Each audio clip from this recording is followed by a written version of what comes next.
Vssc, a short discussion on how managing side scatter can enhance small particle analysis. Vssc stands for violet side scatter. We know that generally the larger the difference in the refractive indices, the more light will be scattered by a particle. We also know that the more granular the particle is, the probability of getting light reflecting off subparticle components increases. That is why we always see granulocytes have much higher side scatter compared to, say, lymphocytes that have no granules. We also know that the amount of light scattered by any particle is firstly proportional to the diameter of the particle and secondly inversely proportional to the wavelength of light that's being used to detect it.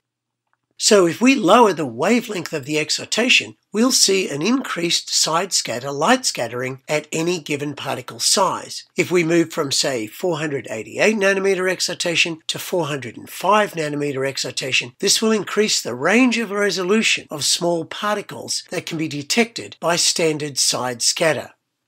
We also know that when entering a medium of a different refractive index, light waves are refracted by the new medium inversely proportional to the wavelength of the light, with lower wavelengths having a higher refraction than larger wavelengths. This effect was first discovered by Isaac Newton when he split white light into a rainbow of individual colors using a prism, with red light refracting the least and violet light refracting the most. So, using violet light will help to amplify the differences in the refractive indices between the particles and their surrounding media, and, in turn, increases the ability to detect particles with a lower refractive index, such as microvesicles or silica nanoparticles.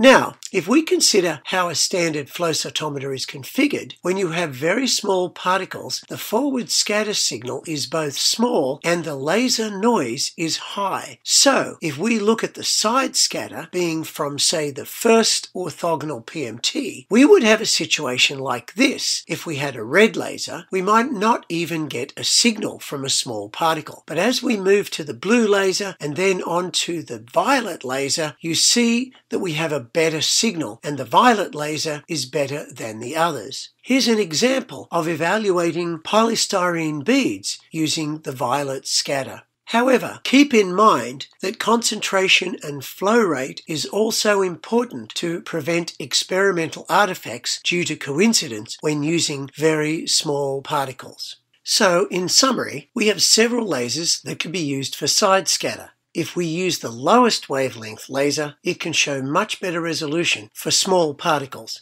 Keep this in mind when you're next trying to look at microparticles on your flow cytometer.